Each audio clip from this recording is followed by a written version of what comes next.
So other people will be coming, will be joining later. So well, then we can just start. Ya, selamat siang, bapak-bapak, ibu-ibu. Thank you for joining this afternoon lectures. And sebentar, just a minute.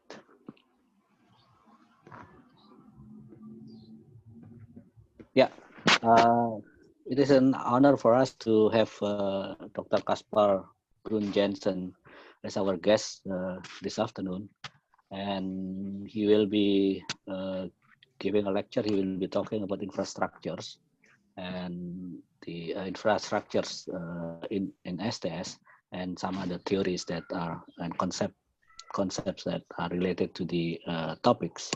But before we begin with the introductions of the of our guests this afternoon, I'd like to give a few minutes to Dr. Ganewati Wuryandari. Dr. Wuryandari is a director of our center, of my center, of the Center for Center for Area Studies. And then and she will be welcoming you, Casper, on behalf of LIPI. Dari, your time, please. Thank you, Pak Fajar, and good afternoon, everybody. Welcome to the STS LIPI lecture series. And first of all, thank you very much for Dr. Casper Bruun Jensen for your availability for joining today's first discussion series. So this series is held by the Center for Area Studies in LIPI. And this program is a new program for the center. We also have another program such as Ariascape, which also initiated by Pak Fajar, Dr. Fajar Fail. We talk about the methods, about the theory as studies, and this discussion series in this afternoon is very new. And for me, the topic is I'm not familiar with about science and technology, and most you will talk about infrastructure and STS, symmetry, complexity, and practical ontology. So this is beyond of my knowledge since my background is in international relations. So I think I will stop here rather than I will be ashamed myself in front of all of you talking about STS, which I'm not have enough capability on it. So welcome everybody, and I will learn about this from you and from the other audience participants. Again, welcome everybody and enjoying for the this lecture this afternoon. Thank you. Thank you, Dari. Yes, as she already mentioned that this lecture series is a new program at our centers, and we will be inviting some other guests to give a lecture, and especially in the topic of science and technology studies. And I think some of the topic at STS are directly related to the interests of our institute, and that's why it is important for us to learn from some other experts. And then I really thank you, Dr. Casper Bruun Jensen, for your time and then for accepting my invitation, our invitation to give a lecture this afternoon, and really appreciate it. And before we begin with the lecture, and then I'd like to introduce Casper to the audience. And Dr. Casper Bruun Jensen got a PhD from Denmark in information and media studies, and he did research on healthcare infrastructure and organization from the STS angle. but currently he lives in Cambodia, and he also research associate of the University of Leicester in the UK. But currently he's doing research in mainland Southeast Asia, and focusing on the infrastructures and then the challenges that facing Southeast Asian deltas. It's kind of interesting to see, because as I mentioned earlier, that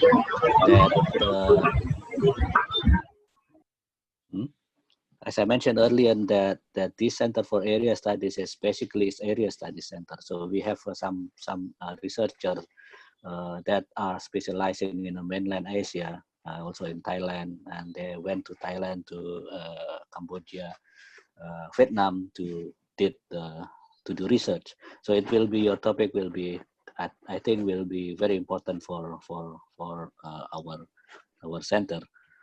And Dr. Jensen actually is an anthropologist of science and technology, and he is an author of numerous writing and books, and on for example, like the Ontology of for developing things and monitoring movement in development aid, and also editor of the Delusion Intersection Science, Technology, Anthropology, and can also the editor of the Infrastructures and Social Complexity, and which he did with Penny Harvey and Atsuro Morita.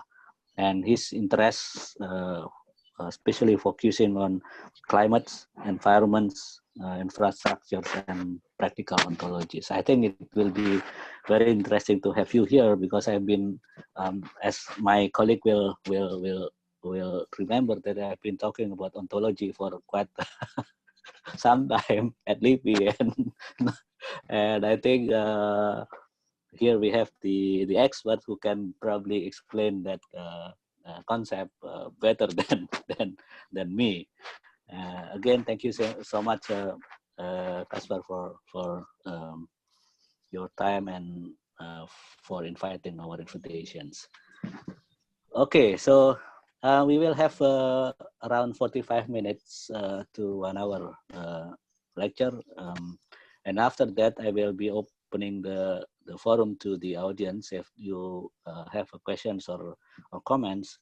But please, before that, put your name in the chat room, and then I will call people based on the list that I have in the chat room. So please, before the Q&A session, just please put your name in the chat sessions, and then I will take a note of your name and then call you when the Q&A session it's already there. Okay, so without further ado, I'll give the opportunity and welcome Casper Bruun Jensen. Please, Casper. Yes. Okay.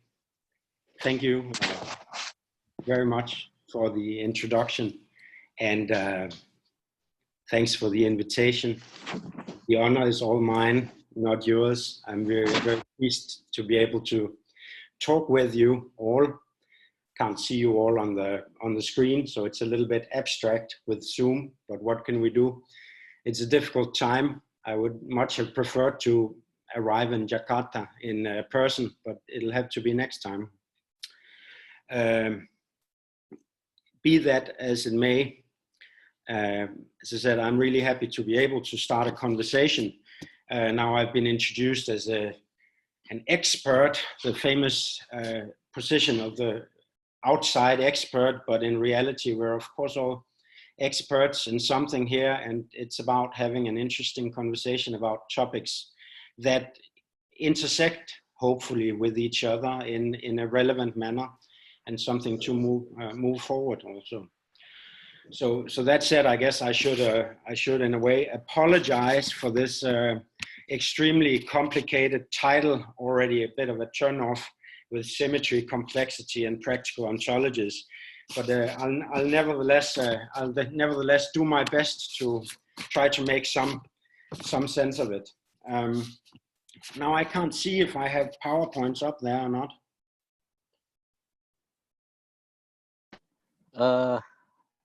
Not yet, Firman. Yeah. Okay. Yes. So if we just start with the title here. Well, if we start with what the title is supposed to be about, it's going to be about, for the next roughly 1 hour, I would suppose, 2 different kinds of things. On the one hand, the first part is going to be a kind of background discussion. And that is about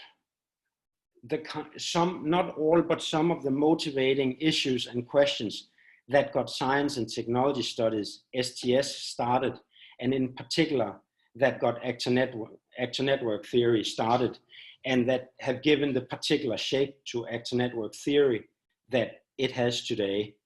So there's going to be a movement. It's a little bit of an intellectual genealogy and historical discussion, very superficial necessarily, but nevertheless a movement from conventional philosophy of science to social constructivism of the 80s roughly, and to actor network theory, which is affiliated with what I call practical ontologies.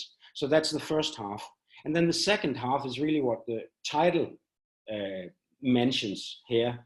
That is about perspectives on infrastructures, and in particular, how do infrastructural issues emerge once you look at them from the point of view of actor network theory and related approaches, again, which I call practical ontologies. And it's going to be lighter, and it's going to have some more examples. So there's basically going to be a more historical, philosophical bit of background and an infrastructural and more sociological second half. So that's how we're going to go about it. So for those who are not philosophers or that interested in the philosophy of science, please bear with me for 15 minutes or so, and it will change. So can we go to the next slide? Yes. So as promised, I'll start with a little bit of philosophy of science. And as you can see on this slide, the book covers there are old. It's because it's also relatively old books we're dealing with here. Now, to be extremely schematic, philosophers of science for a long time have been interested in examining the foundations of scientific knowledge. That is the question of why is it that scientific knowledge is able to capture something true about the world, whereas our general opinions are just beliefs or opinions. What is it that is distinctive about scientific knowledge such that it reaches the level of truth? And these discussions are huge, and we can't and won't go into details, but I'm just gonna provide one contrast to start us on the path towards actor network theory.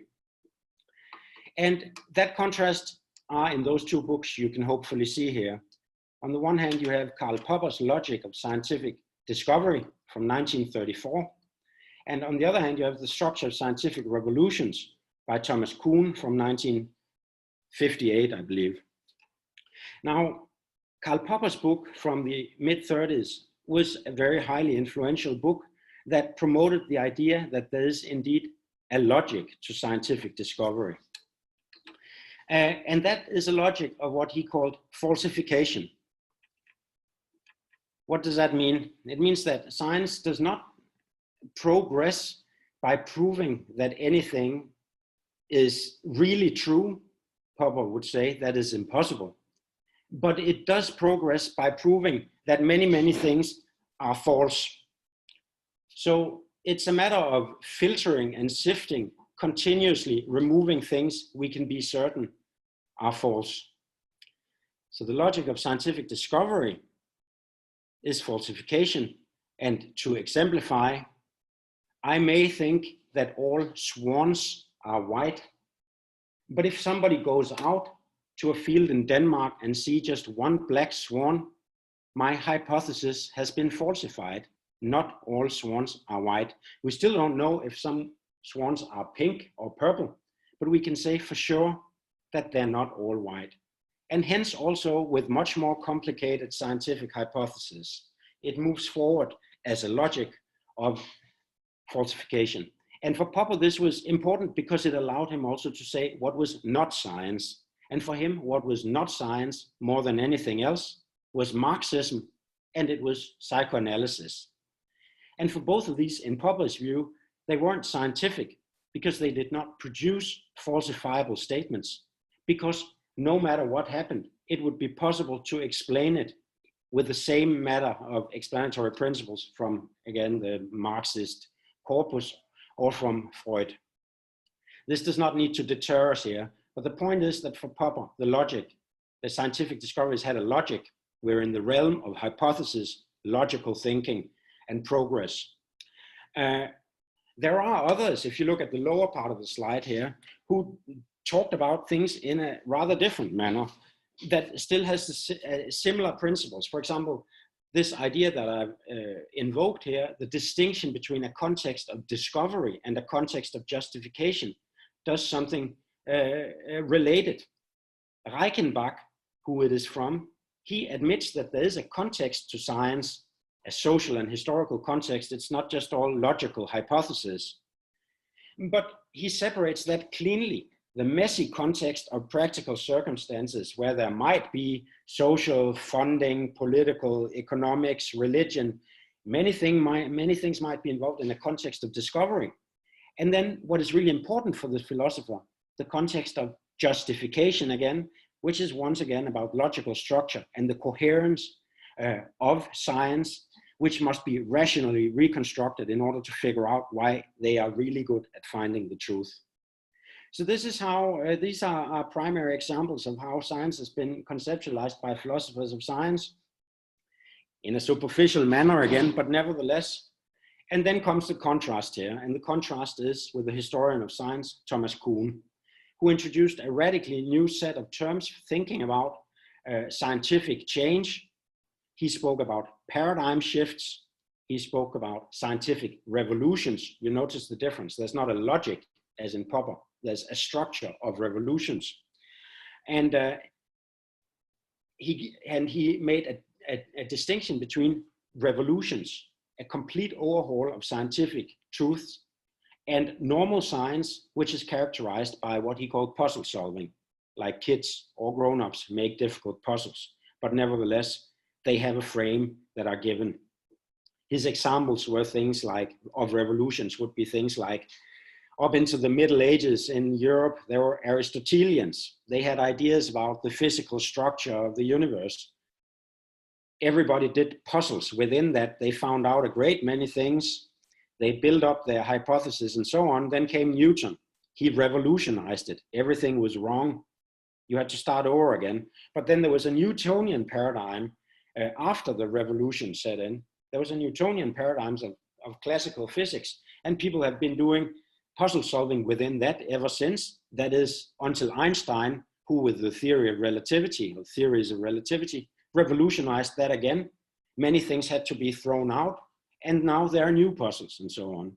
So here we have revolutions cut by normal science in longer periods, then a new revolution, normal science and so on. The images of how science changes are radically different. And this becomes important for science and technology studies in the following manner, if we can go on to the next one. Next slide.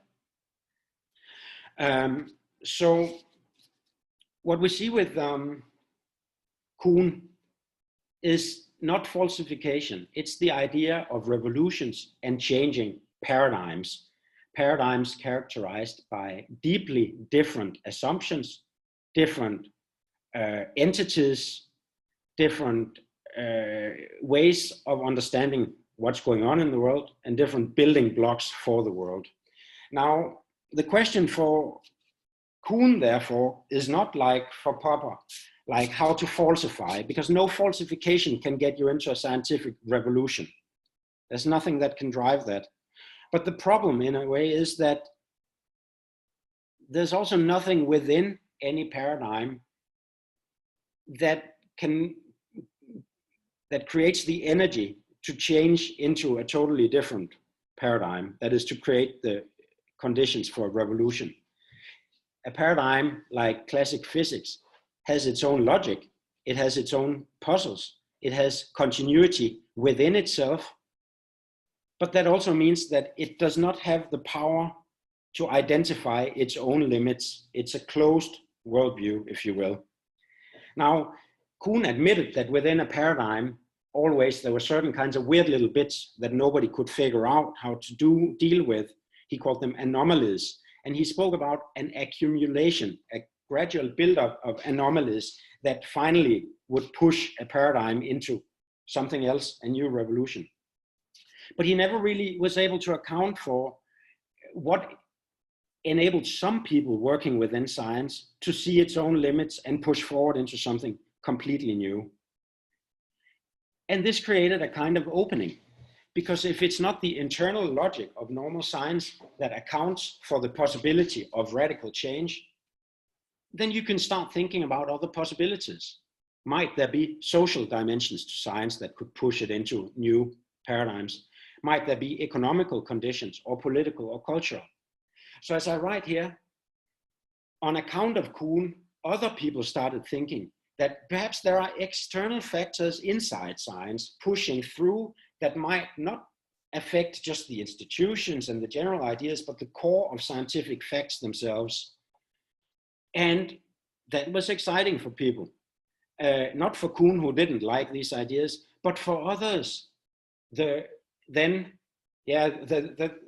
blossoming, the then beginning field of STS, sociologists and historians started to think, well, you could in fact begin to examine science from sociological or anthropological or political angles. Why not? And so then we're past Kuhn and go on to social constructivism on the next slide. We can have the next. Yes. So as I said, Kuhn did not like this idea at all. He, as far as he was concerned, he had identified a really interesting problem for the philosophy of science, but he never doubted scientific rationality. He just was not able to characterize it adequately as far as he himself was concerned. But for others, as I said, Kuhn's book kicked in a door in different manners. If we take, now I'm going to say a little bit about social constructivism, but not just social constructivism. Feminist critics of science in the 70s did not love all of Kuhn, but they did like some of Kuhn. Post-colonial critics of science also did not love all of Kuhn, but they liked some of it. Because these were both feminist and post-colonial scholars were people that were attentive to the various kinds of destructiveness science was also used for, the various destructive uses of science for trammeling women's bodies underfoot, or for trammeling faraway countries underfoot in the name of progress, in the name of science, and so on. And so they saw this kind of relativity that Kuhn had inserted into the heart of science as an opening for doing a critique of the false universality of science, of its own biases. And they've been conducted in many ways by many great scholars, which unfortunately I won't be able to touch on here. But they were getting at it. They were excited about the opening, the Kuhnian opening from that way. Meanwhile, social constructivists, who were at the beginning of the early science and technology studies and the sociology of science, they also found great inspiration in Kuhn and wanted to push it further. And the way they wanted to push it further was to say, well, if what he says is true, we don't have to confine ourselves to the sociology of scientific institutions. We don't have to confine ourselves only to the sociology of knowledge, indeed. We have to expand our understanding of science into a consideration of a whole set of practices imbued with values and interests of many different kinds that are in no way confined by the narrow philosophical idea of rational method. And here David Blau's quite famous and influential doctrine of symmetry came on the table. And it was a very heatedly debated doctrine promoted in knowledge and social imagery, I think in the early 80s, that gave rise to a lot of controversy because of it being relativist. And its relativism is exhibited in the first statement on the slide here. Any proposition we take to be true and which we take to be false has to be explained in the same way. This is the polar opposite of, say, Popper. Things are falsified in innumerable ways, but if they're true, we cannot even reach that. But it's a separate domain from falsity. Now, Blau's insistence on symmetry had basically sitting in the background of that was the observation that any kind of explanation of scientific knowledge until this point had been fundamentally asymmetrical. And what that meant was, well, a true proposition. The Earth circles the sun. We all know, except if we're flat earthers, we know this to be true. The Earth circles the sun. That's true. Why is it true? Well, of course it's true because we've had numerous observations and so on. But many others could then say, well, we've had observations that point in a different direction. So why ultimately would this be true? What David Blau is arguing is that eventually this becomes tautological. It has to be accepted as true on its own term. It's true because it just is. You can't debate it. You can't debate gravity. You can't debate the Earth circling the sun. Reversely, the sun circles the Earth. Why is it false? Well, it's false because it's false. But if we have to give an explanation, we can come up with explanations. People have poor eyesight, so they can't observe well. They're irrational. They're guided by religious veils that prevent them from seeing with the clarity of truth. They have political agendas, like when they used to do, Marxist agriculture in Russia, because they refused to believe in Darwinism as a bourgeois science and so on. There are many reasons why people can be misled to false propositions. They're always separate, those reasons. You see, all these reasons are negative: irrationalism, poor observation, political agenda, religion, religious blindness, and so on, versus the clarity of truth. And so what is the problem here? Well, the problem is that this simply confirms whatever it is we believe is true right now. So back in the days of Aristotle, a certain kind of thing was true and we would have to explain it in one way, and all the others had errors that were explained in many other ways. But then Newton came and proved that everything Aristotle had said about physics was wrong. So then he was false all along. We'll now have to explain all his biases and so on, until Einstein came along and proved that Newton wasn't, strictly speaking, true either. But then he becomes the new irrationalism. So as you see, what happens is that the present moment of our beliefs are turned into the truth, and everything we don't believe right now is explained away. But what then distinguishes truth from falsity, except that more time has passed? And 10 years from now, when we have different ideas about geology or biology or physics, we will be the new irrationalists. That won't do, says the sociologist David Blau. He says, this cannot explain anything. It's a tautology that just rectifies where we are right now. It just pats ourselves on the back. We're doing great now, and everybody else were wrong. regardless of the fact that we will be in the same position 5 years from now. What we'll need to do as a sociologist, as a social constructivist, is explain what we take to be false and what we take to be true with the same sociological categories, not different categories. And what are those categories? Well, they are social groups with particular characteristics. They're social groups with particular interests that will push particular agendas and be more receptive to certain ideas than others. And they are social groups with different norms. So the whole situation, all belief and knowledge formation will be explained with reference to social factors and social groups, how facts and knowledge is socially constructed, as the language goes. Can we go on to the next one?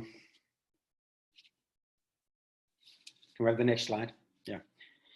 Okay, so now we're getting close to actor network theory and the end point of this little exegesis here. Actor network theory affiliated with Bruno Latour, Michel Calon in Paris, and John Law in Lancaster, now affiliated with many more people and much more famous than back in the mid-80s, entered the scene with a couple of quite radical ideas at the time. One of them was that, yes, David Bloor's idea of symmetrical explanations is good, but it's not radical enough. We cannot be satisfied with explaining truth and falsity with the same categories, because those categories, as I just said before, are social ones. You see it in the second line here. They are groups, interests, and norms, and that is insufficient.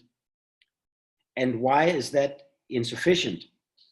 Well, the answer given by actor network theory is that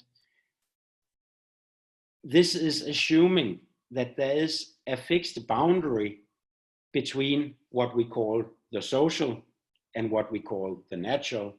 It assumes that there are fixed social categories with fixed groups and fixed interests, fixed dynamics in between them. How do we know that? We don't know that.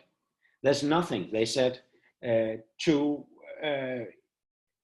lead us to believe that what we call the social is a more fundamental explanatory dynamics than what the scientists call the natural.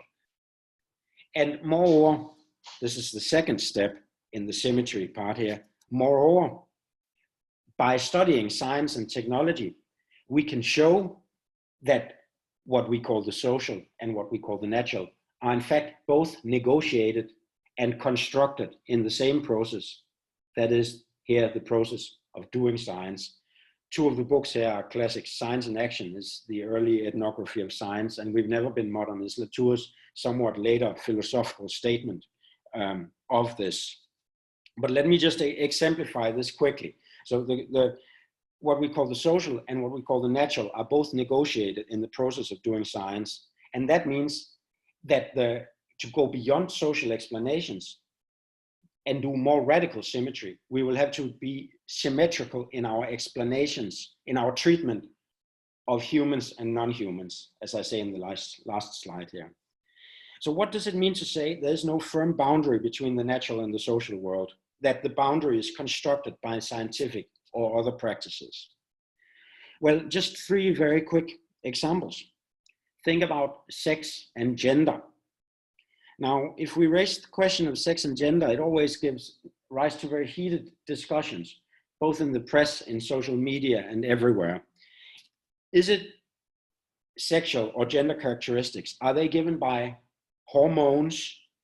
Are they given by chromosomes? Are they given by genes? Or are they rather constituted in culture by social practice and so on? You probably have views on this. The point is there are disagreements. There are ideas shifting over time. The answers in the plural perhaps to these questions are changeable over time. What used to be ascribed mainly to nature has come to be ascribed more to culture. But then culture has changed in the process, and now some of culture is put back into nature. This goes on and on and on in these ongoing fights about sex and gender relations and identities. Or let's think about politics. If we read Hobbes and if we read some American politicians, is it man's political nature to engage in a war of all against all unless a benign dictatorship controls everything? Here we have a logic of people understood as natural entities fighting each other. Is it, on the other hand, the case that man's political nature is defined by capital accumulation, as you'll find in Marxist corpus? Is it in some other way? And if it is that because of something in man's cultural traits, or is it because of something in man and woman's natural dispositions? It is subject to debate. People do not agree. These discussions are going on. Final one is mathematics, as it used to be said. The language of God, the Christian God, the Islamic God, is language, is mathematics the language nature is written in, as it was for Galileo? Is mathematics, on the other hand, a set of conventions developed by people for reasons of convenience? Is it in nature? Is it in culture? Is it in godhood? People fight over that. These things are not given, they are negotiated. And in the negotiation, they are shaping what we refer to the social or cultural realms and what we refer to the natural realms. Therefore, we cannot stop at a static idea of social categories that define what kind of knowledge people will believe in.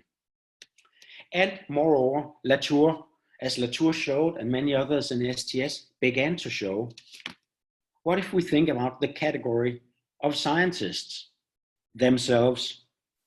Well, the identity and characteristics of scientists emerge in the process of doing science. Latour had a famous book called The Pasteurization of France.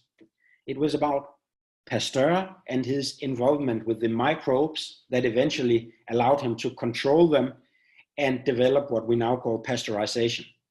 Now, in brief, Latour is saying Pasteur engaged in much network building with microbes, farmers, cows, different kinds of other entities. And in that way, he made it possible for microbes to express themselves in the world in a new way.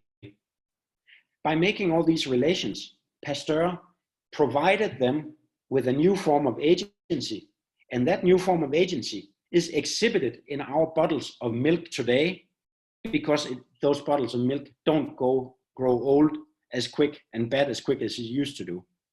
So we have a new form of nature produced out of scientific labor. It's not representation, something new was created. Reversely, what about Pasteur?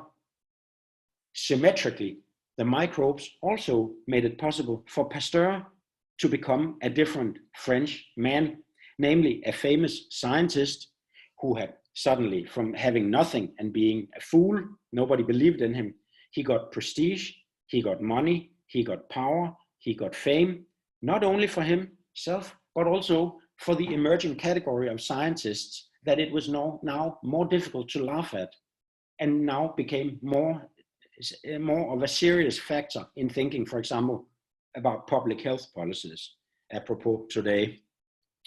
So I live in Cambodia, 12,000 kilometers from France, but I only live 3 minutes walk from Pasteur Road, where the best medical institute of Cambodia, the Pasteur Institute, is located. So microbes are changed in networks with humans, and humans, like scientists, their interests, their group formations, and their norms are changed by their interactions with non-humans, like microbes. Next slide, please. Can I get the next? Yes. So all of this suggests, so here we are now no longer in the 30s with Popper, 50s or 60s with Kuhn, 80s with Bloor, but now we are in the 90s and forwards, well into actor network theory, and STS is becoming established with an operation based on generalized symmetry, tracing networks of relations between humans and non-humans, open, as they said, what we call the black box of science, don't take the descriptions of hypotheses for granted. Instead, go into the laboratories, see the day-to-day interrelations between pipettes, people, fungi, radioactive machinery, funds of money, everything coming together in strange configurations. That is what facts of science come out of. And it's also what the identities of scientists come out of. And it's also what new elements in our world come out of, like, let's say, COVID viruses, for one example, or nanotechnology, or microchips, or Higgs bosons, or whatever strange entities it is that populate our world. Open the black box of science, go in there, and figure out how the actors relate, as I write here, irrespective of what we think about them. Are they human? Are they non-human? Are they really natural or cultural? Are they sheerly political or merely technical? Instead of taking these categories for granted, see how actors come together, examine how they translate each other in the same manner as Pasteur translated the microbe, but the microbe also translated Pasteur, how they mutually modify and change each other continuously in network labor. And because these translations are mutual, it's immediately obvious, again, that there can be no single causal or one-way explanation. We're not going to end with an explanation saying all of this is ultimately because of altruism, or it's ultimately because of genes, or it's ultimately because of social interests. These translations are mutual. They go in many directions. Nothing is definite and general in this world. And because translations are always ongoing, the emphasis will be very often on what Latour called the slight surprise of action. The way in which the people that start out doing science, the policymakers, say, that start out thinking about a new policy, the engineers that start out imagining how to re-engineer floodplains, will end up being surprised by the action. They're trying to take into consideration too many uncontrollable elements or actors, non-human actors, which means that they will not be able to control it, which means that they will be overtaken by the action and themselves and their plans reconfigured, as I write, in the same process as they reconfigure their laboratories or the land or their policies. Yeah, neither Pasteur nor the microbes were in control of what was happening to him. They were both involved in the slight surprise of action. Can we get the next slide? Next slide, please. Yeah. So the consequence of all this, to go quickly, is one consequence here is that if everything is done in translation processes between human and non-human actors, we do not, Latour says early on, live in a society. Society as a structure, society as a container or a box that frames, regulates, or determines, set the outer limits of what we're able to do. We are not inside such a box as far as Latour and X network theory is concerned. Instead, society is the name we give to the aggregate sum of what everybody is continuously doing together, constantly performing together through interaction. So social transformation, emergence, change is not a structural effect here. It's not a causal or determinative effect. It's an effect of assembly, of networking, of heterogeneous elements acting together, but all of them being surprised by their acting together. At the same time, it's very important to notice, because this points to infrastructure, where we're going to be very quickly, that non-human actors, agents, are central stabilizing or destabilizing elements in social order. So it's not like with Durkheim again, that we have human to human. Norms are what bind us together. The glue of much of society, as far as this description is concerned, are non-human elements. Okay, societies are continuously made. Before I mentioned Pasteur and his microbes. Here I say they're made by everyone. They're made by businesses. they're made by religious movements, they're made by insurgents, they're made by K-pop fans, they're made by engineers, they're made on and on. At the same time, they also continuously made by non-humans that create durability. They're made by streets that run smoothly or that do not run smoothly. They're made by buses that are there or aren't there. They're made by banks that go bankrupt or have well-functioning systems. They're made by airlines that fly or don't fly. They're also destabilized by many non-human actors, not just Wall Street, not just corrupt elites, that too, but they are unmade by climate change. They're unmade by surprising viruses. They're unmade by rising flood levels. They're unmade by air pollution. They're unmade by much else. So as these examples, as I've been piling them up here, it might be clear that we're getting close to practical ontologies and infrastructures. So second half here, next slide. Okay, this one is a wrap-up slide. If this is circulated at the end or made available, you can check this. I call actor network theory and its other friends. I use practical ontologies, a terminology for talking about this process of assembling the world, a constantly changing world out of many elements. I refer to that as practical ontologies. And here I give a couple of exemplars that you can just read very quickly. We did have a special issue on infrastructures and ontological experiments in Ethnos a few years ago, but I won't use time on that. You can consult it later. Yeah, next slide, please.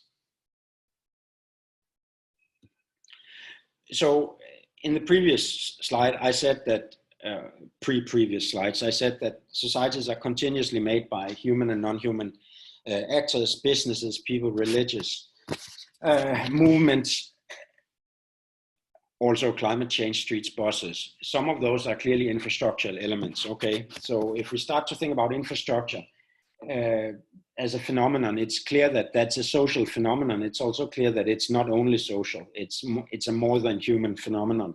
And the couple of pictures I've put up here exemplify what is some of what's going on here. The historian of technology, Paul Edwards, tells us that infrastructure was originally, in English, a military term that meant fixed facilities. That meant that infrastructure was the basis on which, or the means by which, a society or an organization operated, including road networks, waterways, power, even schools and prisons. At technical support systems, we have it on the slide here, or rather not support system. In the image, this is Phnom Penh, this is close to where I live. Here we have an infrastructure that is not working as a technical support system. It was supposed to operate as flood control and adequate do flood control and drainage, but it's not doing that, right? And because it's not doing that, things do not go smoothly. And I'm pretty sure you've all experienced something like this as well. What does not go smoothly? Well, you know as well as I do, many things don't go smoothly then. This means that the immediate characterization of technical support systems becomes complemented with one, technical support systems that shape lived world experiences on a daily basis, either because it works or because it doesn't work. So in the image here, we have people that are obstructed. There can be happy people. They're usually kids. They play in this dirty water. They enjoy it. But for the people that want to go home from work or want to go to the market, want to do something else, they are obstructed and they're not happy, right? It's shaping their lived worlds. Just one example here. And standard approaches in STS and sociology will also emphasize that infrastructures embed power relations. And now this one at the lower bottom here is not strictly speaking an infrastructure. It is, however, a parliamentary building. It's very huge and imposing. You see, contrary to the one above, there's no flooding. Why would that be? That's probably because it's a very high priority for the ministers that their own imposing building is not flooded, so they can work conveniently, whereas it's less interesting to them that the people at Kandal Market don't have that problem. Hence, we see an embedding of power relations in where infrastructures go who they work for, who they don't work for, and this can be uncovered and so on. Yes, I think we can go on. Next one.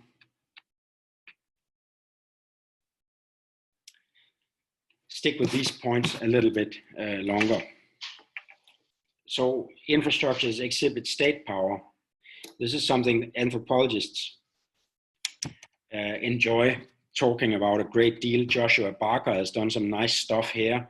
The previous slide where I talked about the ministry at the Senate of Cambodia, clearly it's an exhibition of state power, hundreds of millions going into this massive structure, whereas there's nothing around it.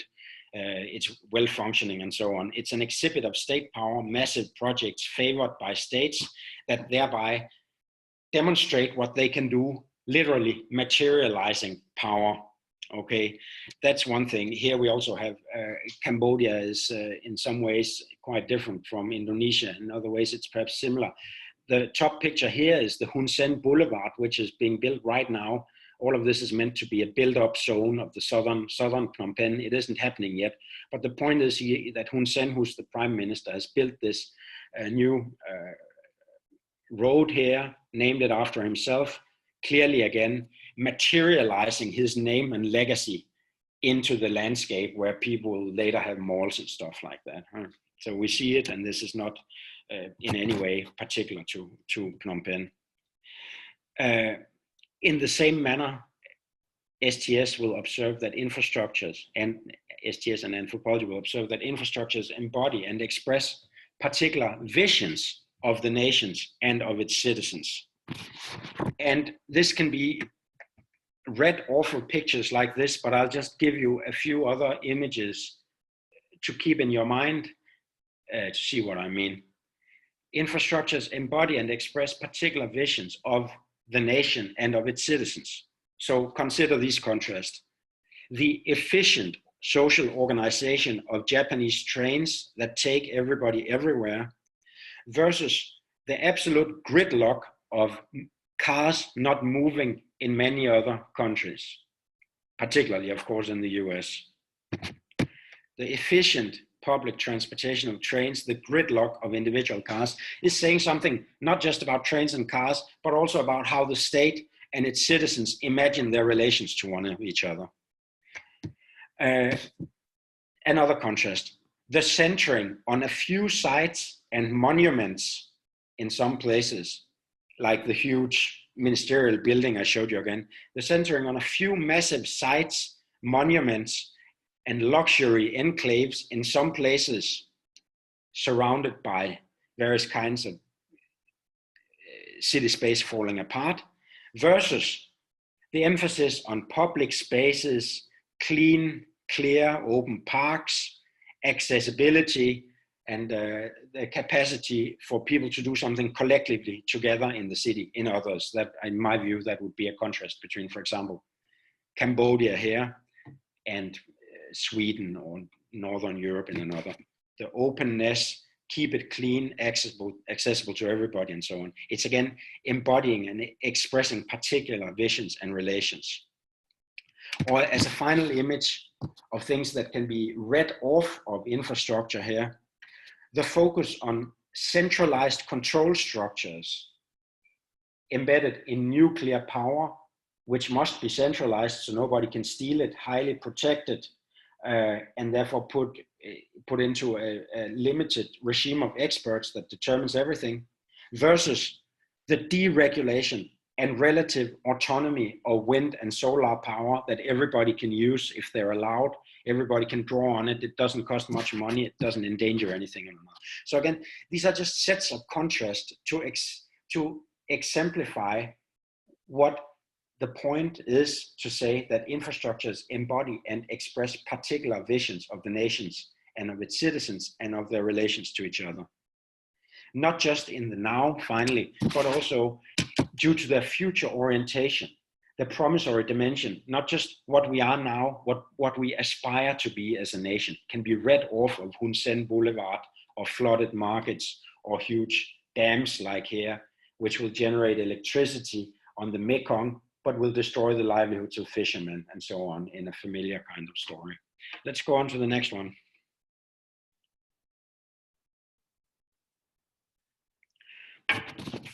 So all of this stuff has been going on both in STS and in anthropology, and none of it is particularly detached from what I said about interactions and the surprises of interaction from human and non-human agents in very large systems, the practical ontologies and action network theory stuff. You don't have to use those ideas to talk about what I said on the previous slide, power relations, imaginaries and so on. You can do it, you don't have to use it. But when it comes to the second slide here, I think we're getting into something that is a little bit more distinctive to the action network theory legacy of infrastructure studies. Because the point here is not to just remain on the foreground of infrastructure. Now I can't move back and forth quickly with the slides because I have to ask to get it moved. So I'll just say aloud here. If you remember on the previous slide, we had a road. It was already built and it was called Hun Sen Boulevard. Obviously, it's a testimony of Hun Sen, the prime minister, to his own grandness. He was the one who made that.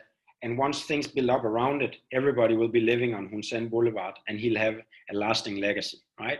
So it's not a bad idea to say power is invested in this, spectacle is invested in this. It's a materialization of a person or a government's aspirations. This is all fine, but what that story does not say anything about is what happens in order to create the road or the infrastructure in the first place. And this is interesting because then you can no longer stay at the question of intentions, of policies, of spectacle, images, or legacy. You'll have to foreground the infrastructure in itself, which is what I've done in these pictures. This is from my own study of sewage and infrastructure in Phnom Penh, including walking inside the sewage pipe. What we see here is that it's not operating very well, but some of the labor that goes into making infrastructures, there are pipes, there are workers, there's water full of shit, there's cement, there's hard hats, there's dirty labor. There must also be money flow, engineering drawings, like this is a JICA, the Japanese corporate international organization, and Cambodian government together. That is, if you think not about the pipe that's just transporting your dirty water or draining the street at the surface level, but at how that was built in the first place. Not just about the road you're driving on, but how that road came to be. And not only that, but also how does it continue to be? Because sewage pipes and roads don't last forever. They're falling apart continuously due to unpredictable interactions and predictable interactions with other entities. That means that you're taken to the level of materiality and practices in one language, or human and non-human interactions in an action network language. So non-human agency returns as soon as you have to think seriously about why it is so damn hard to do infrastructure well. They return because there are many more things acting than just the people driving the roads, the policymakers saying we want a road, and the engineers making a drawing. The notion of naturally occurring inversions, inversion being what takes the infrastructure from the invisible background and straight into your head front ground, becomes interesting here. That as long as a road works well, you can think of it as a neutral infrastructure. But as soon as it doesn't work well, the road is in your face because you can't go anywhere. So Thai floods, my colleague Arturo Morita has described very nicely in terms of naturally occurring inversions. Because the Thai many live in deltas, they put a lot of cement roads and new houses, not on stilts, along the rivers.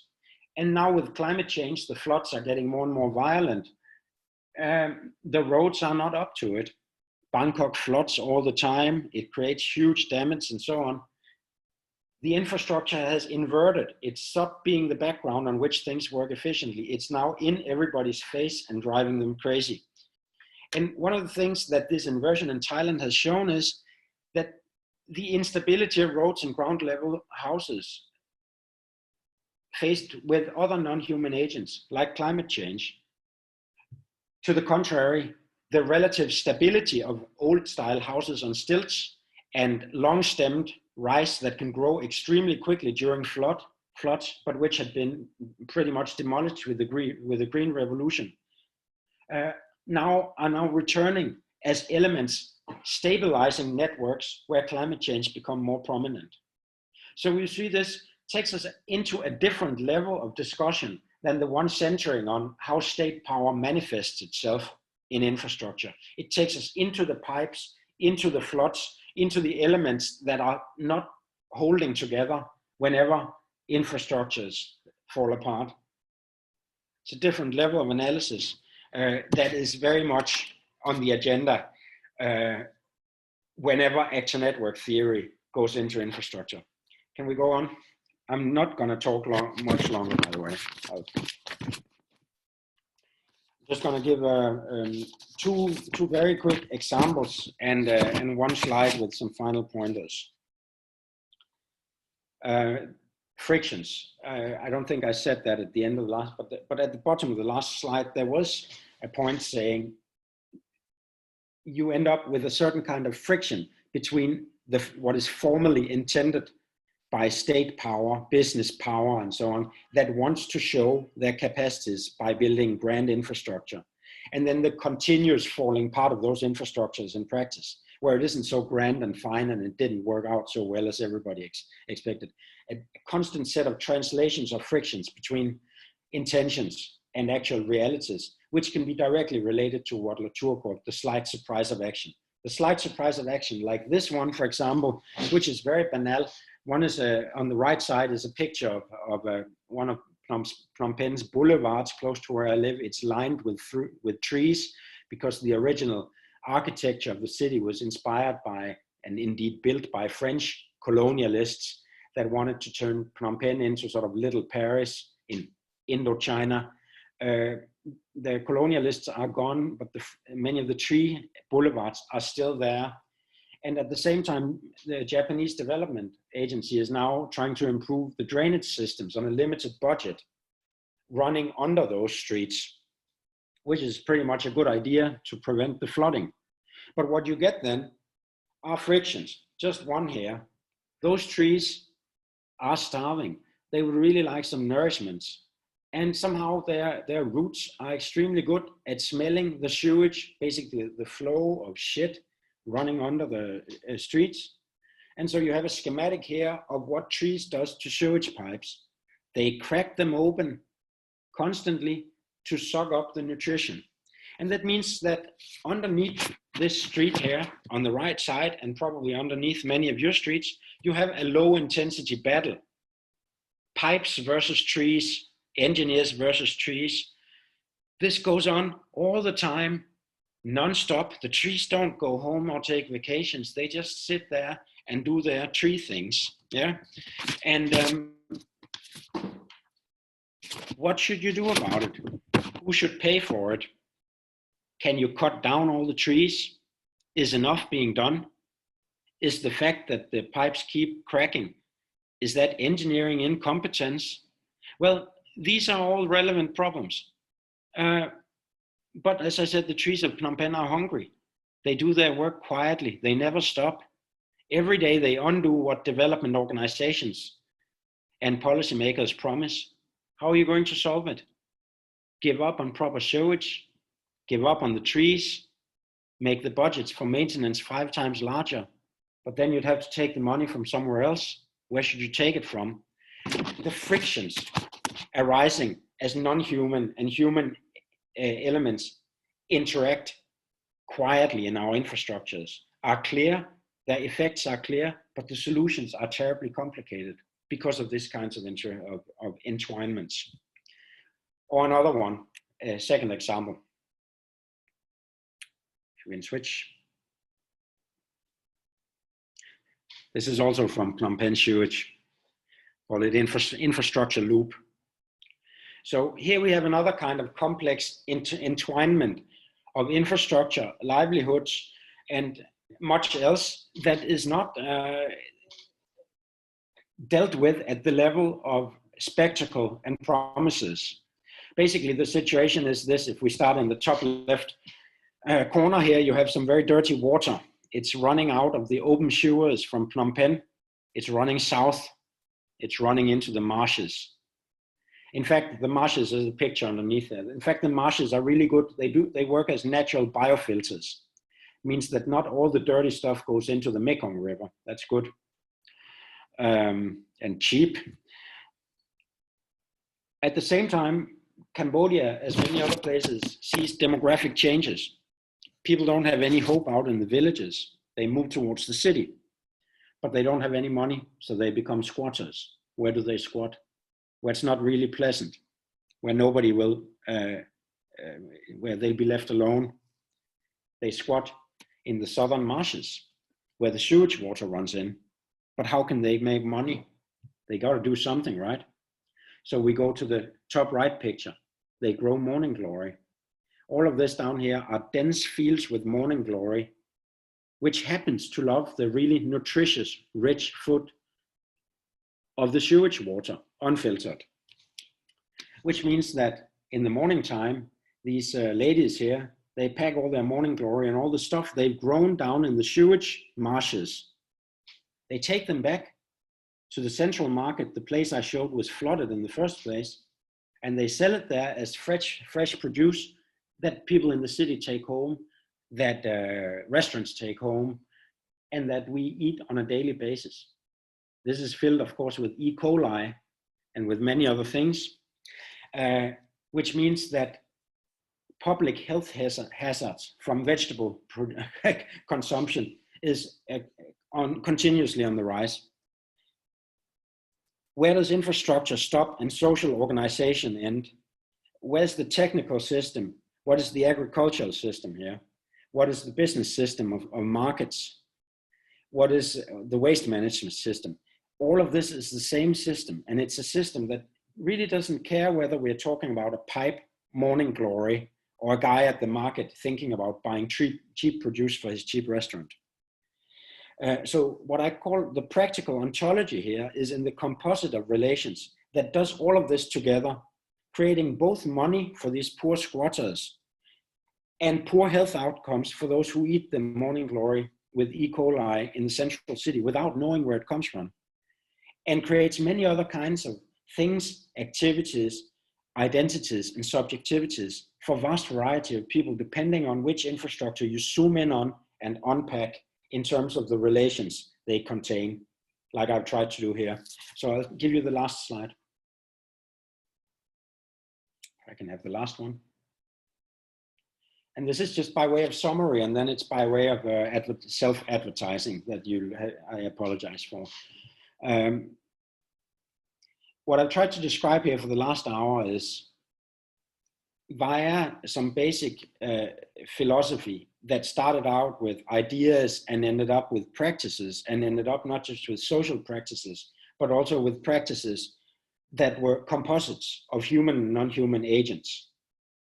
Then we took that idea and we said, what if we thought of infrastructures as composites of human and non-human agents that all translate each other, that are not fully controlled by anyone, that are characterized by complexity, which means by the slight surprise of action, where everybody becomes somewhat off guard and surprised.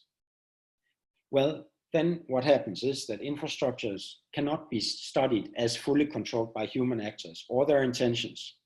That means that the politics of infrastructure is not just about money flows and the intentions and the spectacles. The politics are also emergent in terms of their forms of materialization and their surprising effects.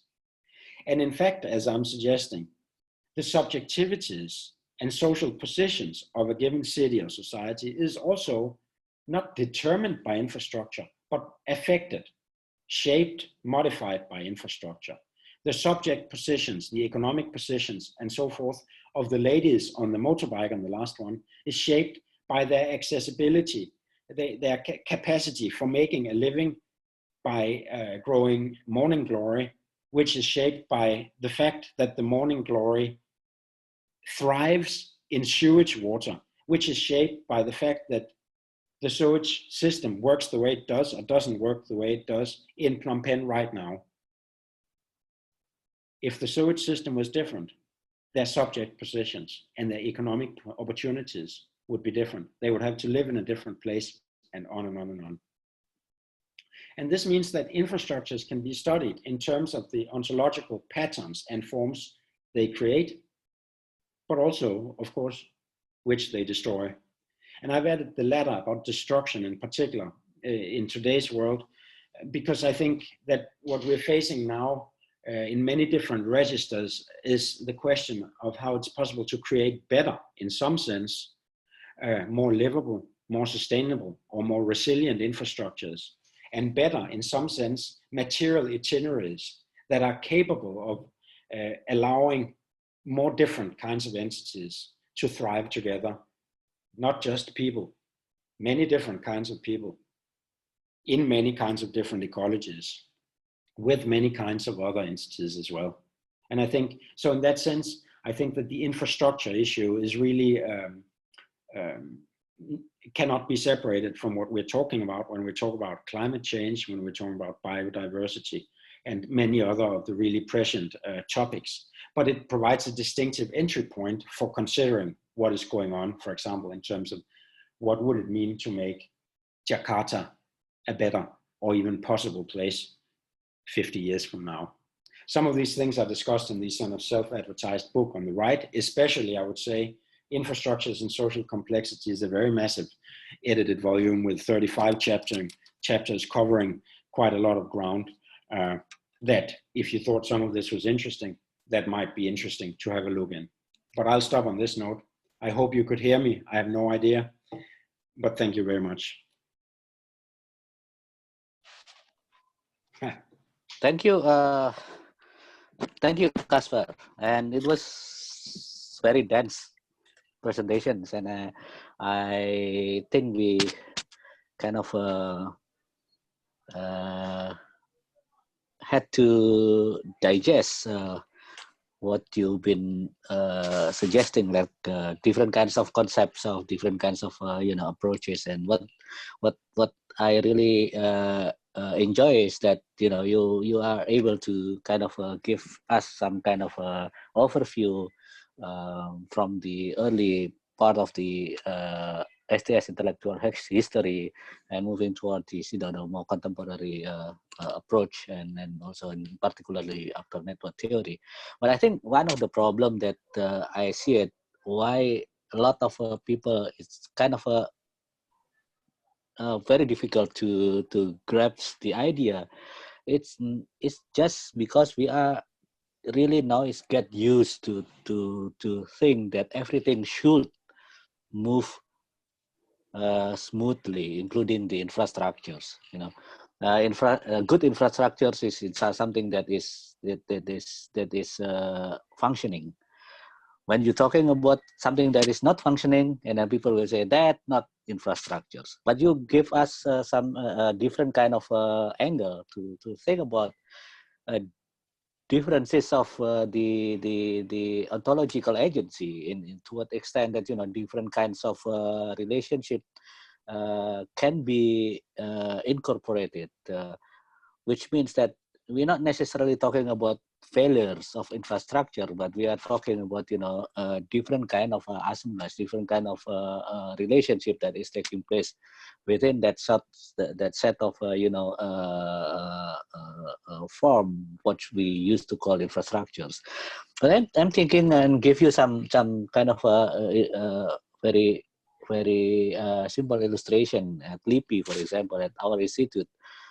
We have the idea, imagination that Indonesian Institute of Sciences, it's the biggest research institution in Indonesia, which means that we have so many experts. We have so many, experts in many kinds of disciplines, including information technology.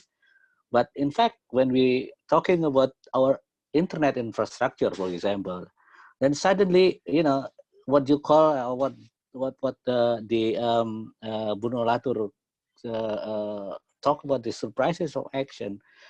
We always encountering this kind of few glitches, few kinds of problem with our internet infrastructures, which actually then start to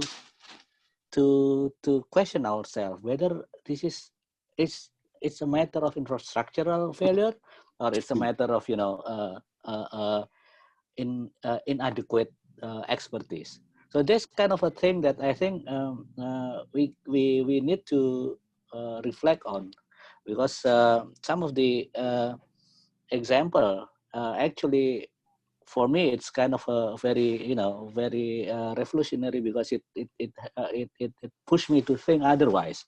Pushed me to think that whether the what you call the failure is really a failure, whether this is just a kind of a different kind of assemblages that is taking place, that is working. So yeah, we have, well, we can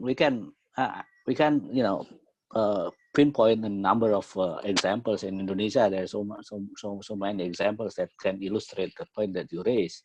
But I think the basic idea, it's for me, it's kind of very challenging, and it requires us to get out of our black box, thinking that everything, when dealing with infrastructure is solving problem, so that's why they have to move, the function smoothly, which I think is not always the case. So yeah. Now I will open the to the audience if there are questions, and I see here Pak Malik. Pak Malik has a questions. Okay, Pak Malik, please. Ya, boleh. Ya, boleh. Bisa. Oke, makasih. Yeah. Go ahead. Terima kasih Pak Fajar. Thank you, Casper, for the interesting presentations. As I listen to you, there is one name curiously missing in your presentations of the history of, let's say, science here. That is Feyerabend, Paul Feyerabend. Yeah, I'm curious what is your take, for his idea, because I think he was, the one. He is not trying to replace anything here, and Popper, Kuhn probably is not replacing Popper, but there is just simply the more the merrier. I think this is his positions, not different ontology too, but then that's my second question, is about on the idea of practical ontology. I'm still thinking about it. What is it exactly? Is it a new kinds of ontology? Is this adjective practical in this case signifies what? Because I'm thinking, there is probably, and I've been struggling with this. Thinking about human-computer interactions, for example, for me, bring me very close to imagine or to think of some kinds of reality, actually, some kinds of ontology. But is that different with practical ontology that you are mentioning here, between the, for example, the infrastructures and, science? So that's just curiosity. Yeah. Thank you if you can entertain my questions. Thanks. Okay. Are we going to do it? Should I take many or? Yeah, let me take some other questions and then you can answer it later. Boni Rambatan ya? Yeah, Boni Rambatan. Okay, please Boni. Okay. Let me hello? unmute. Okay, already unmute. Okay, yeah. Go ahead. Hi. Thank you so much, Dr. Jensen, for the fascinating talk. I mean, it really gave me this idea that there is. It's the way I understand it, it's a unsanitized version of ontology, right? So you get all these complexities, you get all these interactions, you get all these frictions and undecidability, as you said, you mentioned on your other papers as well. So what I'd like to ask you is actually, because you mentioned all these intellectual traditions, right? And then you come to Bruno Latour, and also speaking of ontology and Bruno Latour, there is this new movement, obviously, with Graham Harman and Quentin Miller-Seuss and all the other thinkers, right, with object-oriented ontology. So I was wondering how different and how similar your approach is from practical ontology to object-oriented ontology, and specifically in the position of the subject, because you were mentioning all these, the complexity of the infrastructures and also the frictions and everything. And what are your thoughts on the subjects and subject agency, the agency of the subjects themselves? Because as we know, object-oriented ontology just flat out refuses that and opts for a more flat ontology. Like, because you also mentioned assemblage, which is very close to Manuel de Landa's thinking, right? And he opts for a more flat ontology. So I'd just like to get some enlightenment on that. Thank you. Okay, thank you, Boni. Yes, Casper, I think you can answer to these two questions first, and then I will open to other questions later on. Okay. Yes, they they are all. And you said something as well that so they are all good questions and not easy. And so I'll try my best here without wasting any time. But let me just start, Fadja, with yours first, because I think first I want to say, in a way, sorry for the presentation, not for the content, but just because, as you know, you can't see people or their reactions. So you're just talking to a screen. It's impossible to tone it in any way, depending on whether people look perplexed or whether it's too fast or slow. So that is also just the translation of my subjectivity by the Zoom form here. So I'll do better next time, huh? Now, I think it's interesting what you said about infrastructure as carrying the assumption that everything should move smoothly, isn't it? Because, that's true, right? I'm Danish, and Danes come from a place where infrastructure is assumed to work, which means that our default is we get angry if it doesn't work almost perfectly. And it's, of course, premised on our not knowing all the effort that goes into making it work. And it's, of course, also premised on this huge modern ideal of how cities must work. 100 years ago, it wasn't like that, right? It's an acquired subjectivity. We have learned to expect that it must work, and we have learned to get a psychological disposition so that if it doesn't work, something is the matter, and we have a right to be angry, right? It's interesting when I get that, for example, I don't know, I remember Jakarta only vaguely, but say Phnom Penh, Danes get angry because they're spoiled by too much success, I guess. Others, like in Cambodia, get angry for good reason, because nothing works. It's not because they expect that it should work. It's because they can see that some rich people over there, it can work for them. Why don't anybody ever make anything work for us, right? So if we look at the flooded market image I had, the guys on the motorbike, I'm taking this picture from Kandal Market in central Phnom Penh. I'm in water up to my knees and nothing works. Now, when I ask people about why it doesn't work, why it's flooded there, they are angry at Phnom Penh City Hall. They are angry at the World Bank or United Nations or the Japanese Development Agency. That means that just as the Danes do, what they want to do is center the issue back on a particular institution or subject.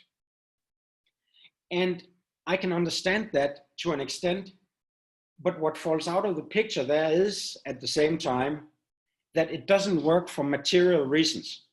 Like the pipes are clogged. Why are the pipes clogged? They're clogged because they haven't been cleaned for 30 years. Why haven't they been cleaned?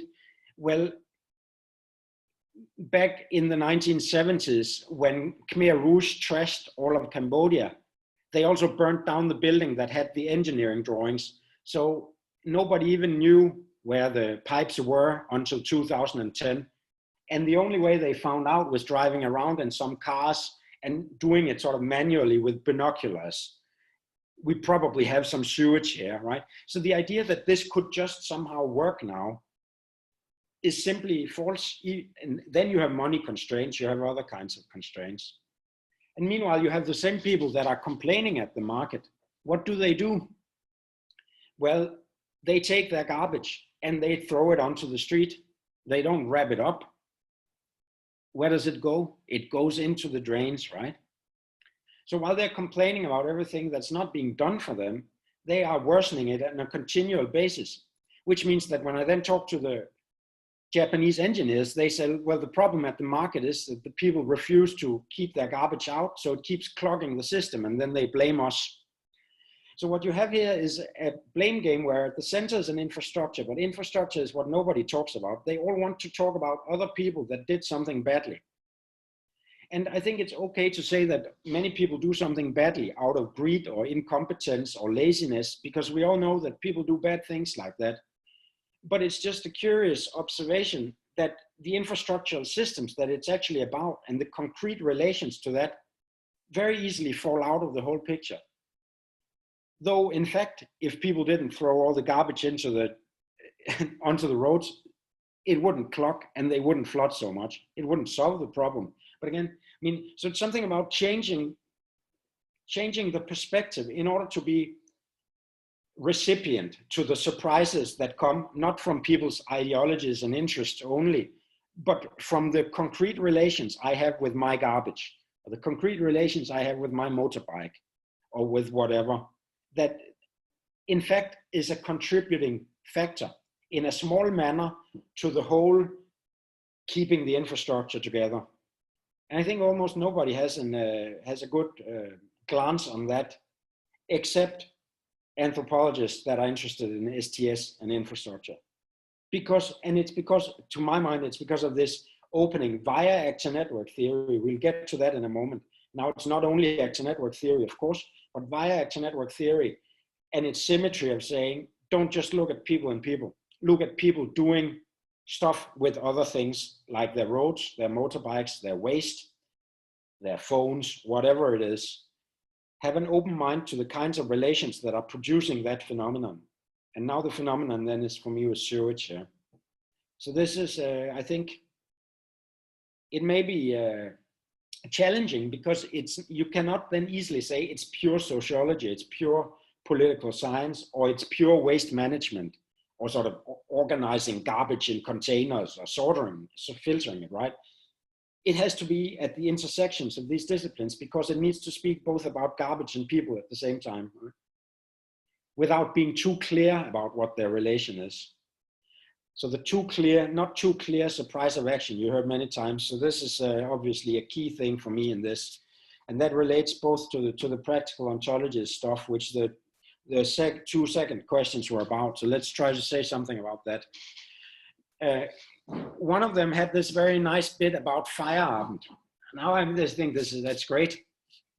I didn't talk about Feierabend because I was just trying to do an extremely quick and dirty movement to say we are going from ideas, rational logic ideas, to more broadly socially construed ideas. And what about material objects? Could they have something to say to?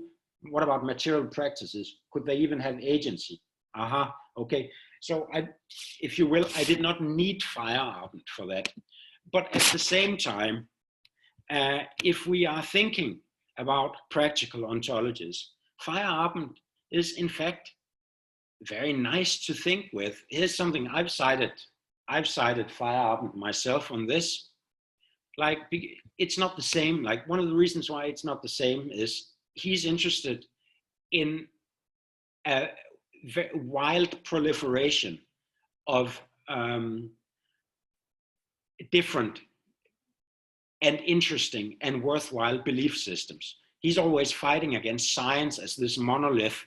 So he's saying, first of all, science is 1,000 different things. And aside from that, why should you only be interested in science? There are many things science isn't good at, and there are many things other ways of thinking are good at. Okay, and this goes hand in hand with much I've been saying, that many people are doing stuff. They're not just scientists, and it's still contributing in numerous ways. The only way is that I'm talking about it as agencies, not ideas. But he says this in one of his books, that different practices has subtly articulated ontologies, including, listen to this list here, gods, dreams, animals, battles, pain, rainbows. Each entity behaves in a complex and characteristic way, which, though conforming to a pattern, constantly reveals new and surprising features, and thus cannot be captured in a formula. It affects and is affected by other entities and processes constituting a rich and varied universe. Well, when I read that, well, I cited that in a text because I think this speaks to exactly what I'm interested in as well. So his way of getting at it, his kind of problem is separate, because he was a philosopher having fights with some other philosophers in order to create a breathing room for a broader way of thinking about things. But as for that breathing room, I'm very happy to live in that and try to push in the same way, see. So whether the relation to the practical ontologies, and what I mean by practical then, is that in conventional philosophical language, and the reason why social scientists and people in general don't talk about ontology, is that it's a kind of, what are the elements that comprise the world according to my system? Okay, so I'm a Heraclitean. According to my system, it's water, fire, earth, and rock, or whatever, you know, what, and then everything must be built from that, right? So ontology in these old Greek senses has this sort of, it's an abstract, it's metaphysical, it doesn't touch anything anybody is doing, it's a thought castle. We need to get rid of it, was the idea for many years. Right?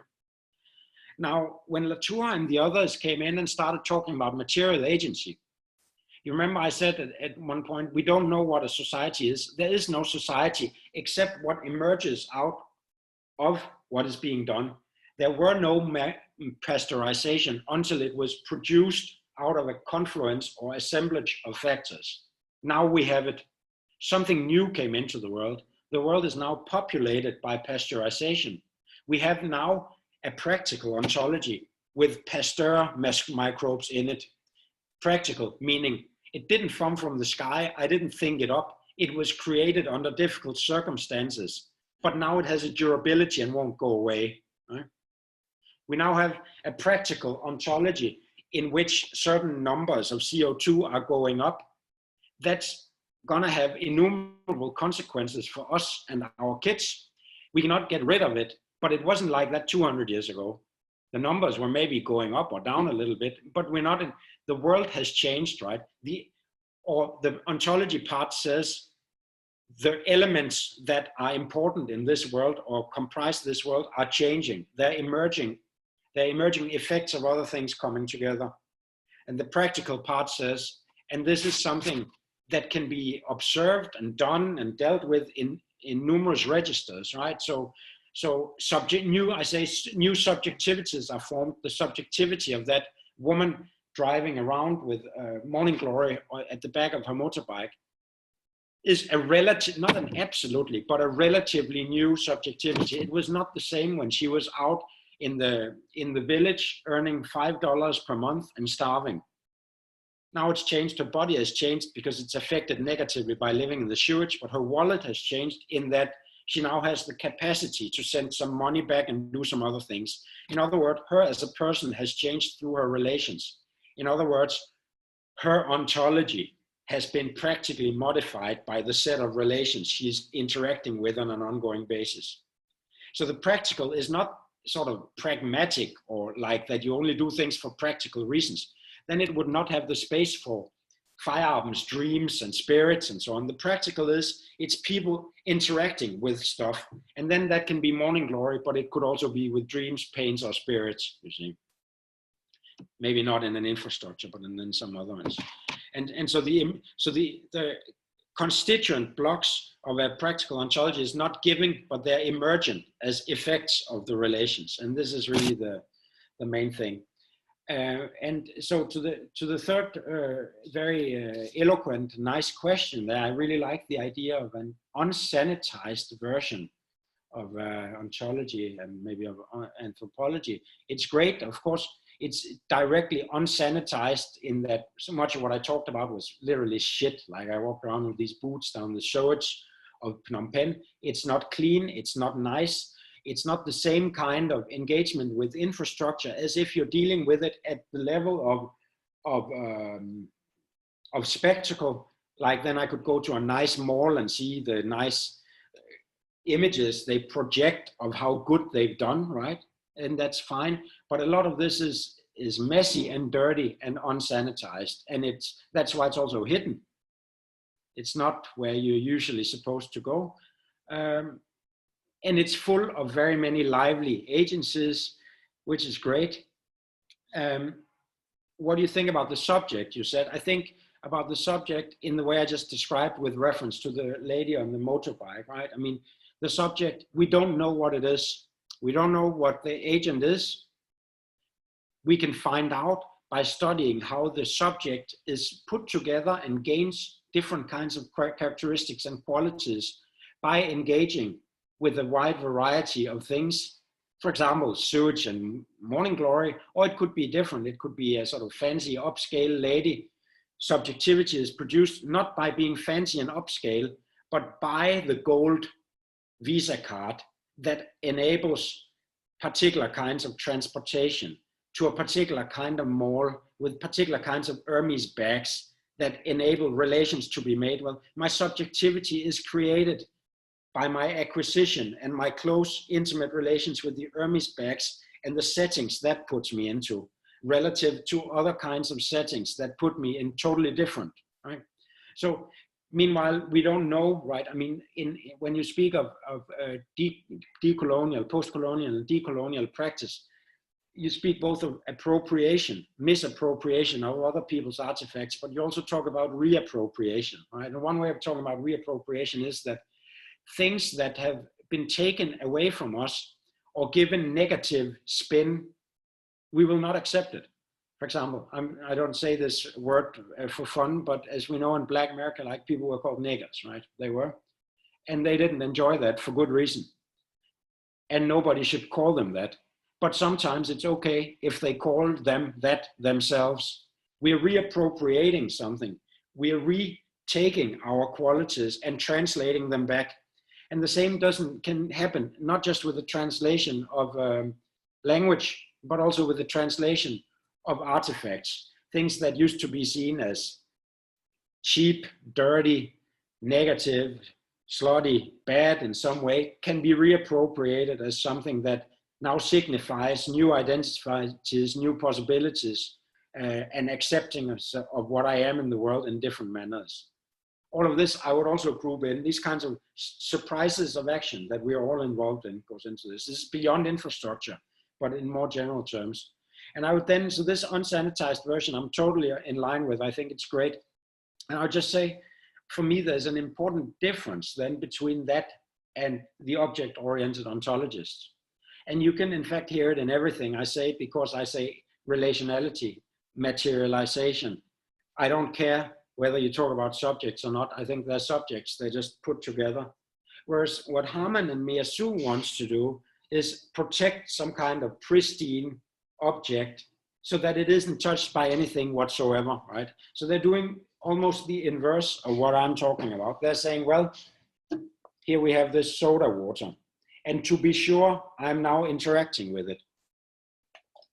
However, even if I hold it, drag it, describe it, and do all these things, there's still going to be a component of this that is withdrawn from all relationality. And that's what's exciting. Yeah. But for me, that is completely unexciting, because in as much as that's withdrawn, there's literally nothing none of us are going to do with it. I mean, it's maybe an interesting philosophical point. Maybe they won, but I don't care. Like in any aspect I'm going to study, the soda water is either by consuming at it, looking at where it came from, what is inside it, opening the black box of it, seeing who likes to drink that, seeing who does not like to drink that, and why, right? So this is a very different kind of thing. Assemblage, when you say Manuel de Landa and assemblage, that is of course true. And de Landa is very interesting. But you don't have to say de Landa to say assemblage, because you can take it from Deleuze, and other people are allowed to use Deleuzian language too, right? So for me, assemblage has more of this Feierabend characteristic. Dreams, pains, sewage, soda water, hair, a little bit of this and that, and then see what that does, which I think is highly Deleuzian and Latourian at the same time. Whereas when it comes to de Landa, he's interested in describing levels, right? Properties of assemblage. And in fact, he's anti-STS in the particular manner that he will not open the black box of particular kinds of physics. The reason why he describes physics as giving you the building blocks of ontology. Right? I can't remember exactly, it's a while since I read him. And he will not go into the laboratory and see how it's opened. It's taken for granted so that he can talk about his emergent properties. Right? It's fascinating. He's a brilliant man and so on, but it's not the same thing. I mean, if you're interested, we can, I have one or two, I'm afraid I have 2 whole articles about this sort of new ontologies and the discussion of assemblages in Latour and elsewhere. But if you like, you can send me a message about that. But I think this is it. I think these questions come together very nicely in the issue of sort of practical ontologies, which is just, I call it that, but it can be many others. It's not a trademark term.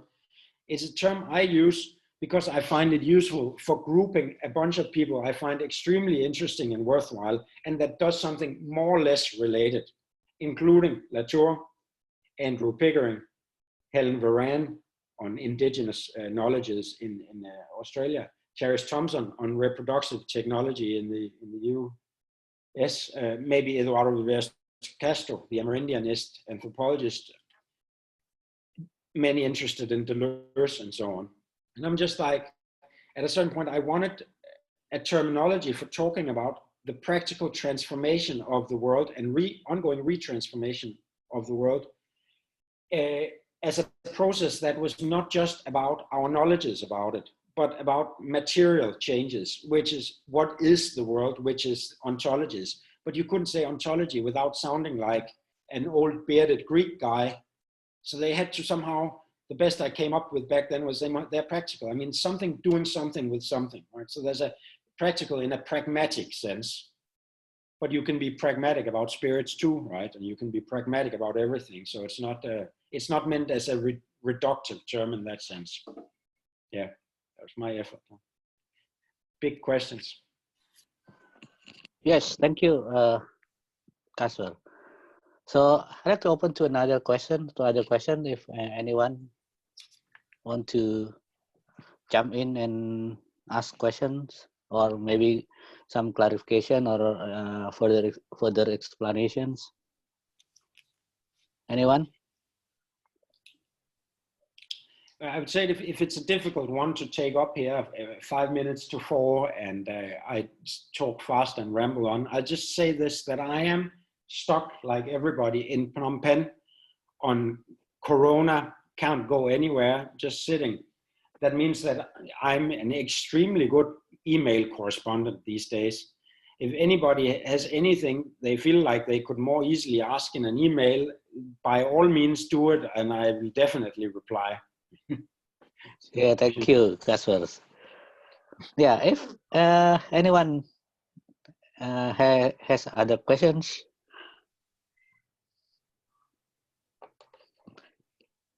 Well, I think I have if there is no other question, I have a very quick questions, and I think in following Bonnie's question about object-oriented ontology. Pak Malik, you want to ask another questions, or you want to follow up on your first questions? Yes, if I may, I want to follow up a little bit, or go ahead. You know, add some other things here. There is also some ideas, Casper, coming from social representation theory. I don't know if you are familiar with this. In the French social psychological approach here, which basically also try to grasp the ongoing reality in a way, the ongoing reality. Moscovici, for example, that's the guy, the one who proposed the terminology, has this idea that what you have is actually a continuous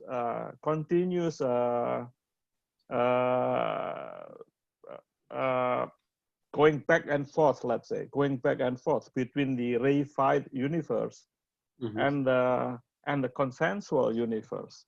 You know, how do you say? I don't know how to say it better. The world of, let's say, science and the world of everyday life.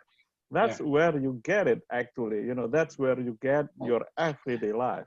I don't know if there is a parallel here to your practical ontology on this idea. You know, the point here is also to grasp what is actually going on. You know, as things. The way I see it is actually describing culture as it's happening. You know. Describing identities as it is happening, and you know, that kind of thing. So I don't know if there is. I think it's just a question: is there a parallels here between, or can you see a parallels? Can you see a similarity, or can you see, I don't know, a connections maybe between this idea and the practical ontology that you are proposing here? Yeah. Thank you. No, you guys ask very, very difficult questions. It's nice. Okay, I'll plead degree of ignorance. Okay, so if I'm not answering well, it's because I'm ignorant, and that is I'm not very familiar with Moscovici. I do think from how you describe it, and from my vague memory, he was influenced by Gabriel Tarde, wasn't he? I think that he was influenced by Gabriel Tarde, and there's at least a connection like this, because of course Latour is also influenced by Gabriel Tarde, and then they took it in different directions. But the Tardian stuff is obviously very interesting to me. I would connect that also with, now you mentioned Feierabend, but while we had Feierabend up and running later on, at the time Popper wrote, there was also Ludwig Fleck, who was talking about, if not social representations, but thought styles and thought collectives, and the changing patterns and reconfigurations of thought collectives as they bump into each other. And all of these things are, I think, connected, and they are sort of bits and pieces, like concepts as small tools that can be built together to think this together. So I think that's probably doable. I just don't know Moscovici well enough. I think my tendency in many of these presentations, and this one too, is to run a little bit in the other direction. That is, because I'm always talking to social scientists, right? And social scientists love to talk about people, of course. People interacting with people, social with social, cultural, political, right? And sometimes economical, but certainly political, social and cultural. Therefore, I often find myself in the position where I want to say, yes, all these things are there, and they are certainly very interesting. But shouldn't you think about people and morning glory, or people and soda water, right? Or people and the road you ride on? What about that? Mosquitoes, something else. There are too many people for my taste. I'd rather have something not people here, right? But of course, that only works to a degree because the people are still there. And the reason why I want to think about infrastructure in the first place and relations is because I'm interested in people still, right?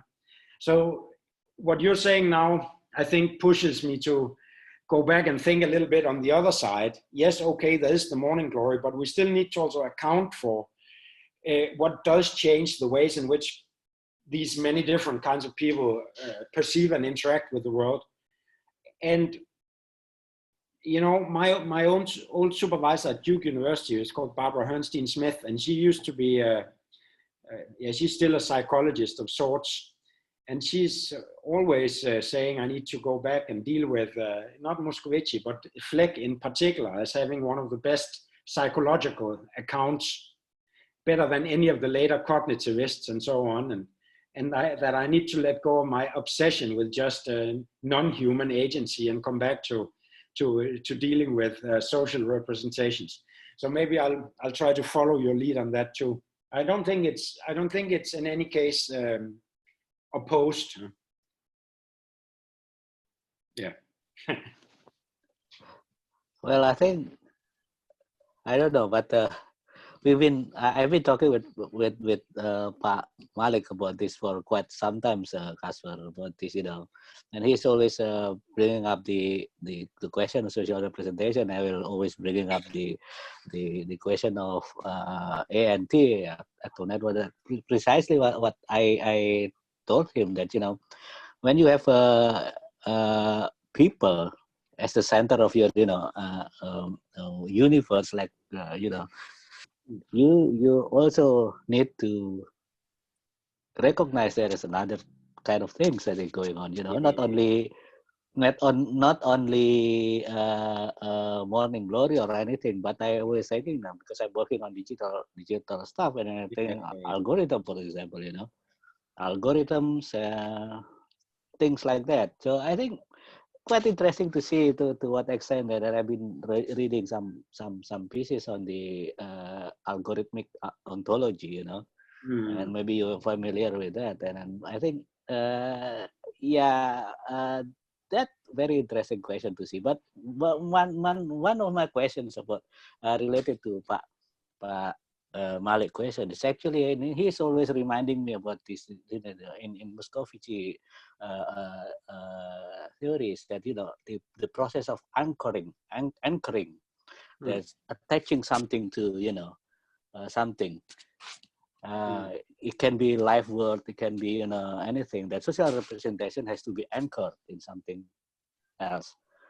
And do you think that do you see this is a kind of a similarity with the notion of practical ontology that you are talking about? Because even though you have a practical ontology, and then at one point, then you have to be you have to see that this practical ontology, sometimes has to be emergent, you know, it has to be emergent through some sort of forms, and emergent form of life, and emergent kind of things, you know. When you have that kind of thing, then you begin talking about anchoring, you know, is values and stuff like that. You see, there is some kind of a connection, and then I don't surprise if there is some connection, because I just realized that, you know, if Latour and Moscovici has the same kind of pedigree, put it that way, in Gabriel Tart. And I think it's quite interesting to see that connection between this psychological take on social representation and the assemblage kind of take of the ontology. Okay, let's see. Yeah, this people as infrastructure. Start with that. It's really, I really like that little discussion about people as infrastructure. You should also look at other things. I mean, I have this, because everything I've been saying for the last 5 or 7 years is that anthropologists need to be better, decenter their study of infrastructure. You cannot center it just on states or on people. Like, it loses the big thing in the middle, which is the road running there, or the electric grid. And even if the grid is falling apart, something is still sitting there. It's not nothing unless you live really in the middle of Antarctica, or there's going to be something. So I do have a sentence in a paper on the Phnom Penh sewage that says something like, yeah, it's a bit of a joke sentence, but like, I'll accept that people are infrastructures, people as infrastructure, but only if we think of people in the same way as the Amerindians studied by Viveros de Castro, because his Indians, they say everything is people. So, I mean, for him, jaguars are people, bees are people, and so on. So people can be infrastructure if everything can be people. If bacteria can be people, like the bacteria running along there, then I'm fine with it. Otherwise, it's too little. I mean, I do get the reason, right? I mean, it's a strong point that, of course, people have to take on the qualities of infrastructure when the infrastructure is not operating as it should be doing. Who could deny it? It's definitely true. It's a strong point, but it's just not the whole story. Okay, that's it. I mean, you can have one and still you can add to that. And then you'll realize that at some point something else is still going on. Now, when it comes to the anchoring, I'm not sure entirely about the technical term of this, but I think you have a connecting point of sorts in, like, in active network theory, you talk about stabilization, right? And Andy Pickering's ontological talk has other terminology, something like tuning, attunement or something. All of this speaks to, like, you have to have a certain kind of point of attachment so it doesn't fall apart and you're not left alone and the relation isn't really there. Right? It centers on something that holds, like a hinge or an anchor or whatever.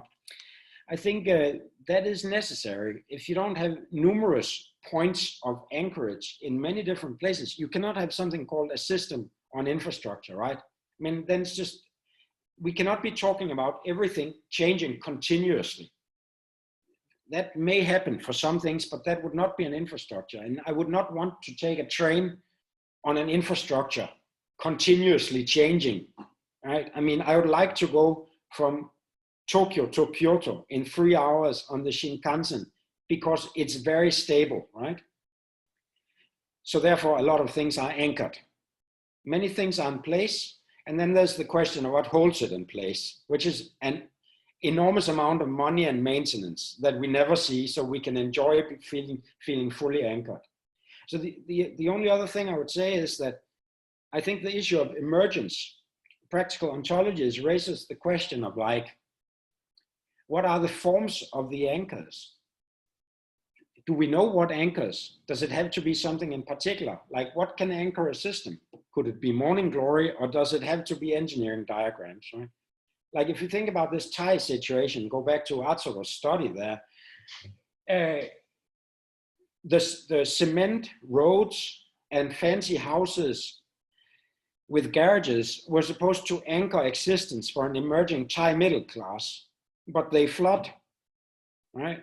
They flood badly, everything is destroyed. Things that were supposed to not anchor anything were long stem rice, but it grows very quickly with the floods. People can make a living while people living in the stilt houses can make a living while the other rice sorts drown basically in too much water. So it turns out that long-stemmed rice is capable of anchoring a particular kind of flood-prone insistence that a Toyota Camry cannot, yeah? But if you ask that in a general sense of, like, what is capable of anchoring something here, right? We're not going to get very far, right? But if you say, turn it into a question for what could be, say, exploration of practical ontologies in the wild, like, what can anchor an existence here, right? Then you may get the surprise answer that Atsuro comes up with: long-stemmed rice which only 5% of the farmers use. Everybody gave up. But that could anchor something while other anchors broke, right? And that I find interesting. So what is capable of stabilizing something is itself changing depending on many kinds of forces around you, right? In this case, in the big floods, and you guys know about big floods too, I believe, and we know them here, right? What drifts and what holds together is that if we're going to live in big cities also in 10 years or in 15 years, what kind of new anchoring points will have to be built into our infrastructures or systems to make them not fall apart? These are pretty interesting questions for thinking about future urban existence as well, I think. And I sure hope it's not just people doing the anchoring, because then I guess we're screwed, right? It has to be something, many other kinds of elements built together. Yeah, I think Joshua also pointed out this when he talks about this satellite, as a kind of something that are anchoring the imagination of the Indonesian state. And I think in Indonesia now becoming a digital infrastructure is become something that, from the point of view of the state, becoming some sort of emerging, anchors that you're supposed to have. I think it's very interesting to see this kind of how it unfolds, in a historical time, in terms of whether you're talking about generalizing anchors like how the state thinks. The state always thinking that something has to be general, like James Scott always thinking. And in seeing like the state, you cannot see that kind of a failure. You cannot see that kind of variety and stuff. You have to see it in very specific and very certain ways. Well, I think we are about at the end of our discussion. If anyone wants to add something, quick questions or comments.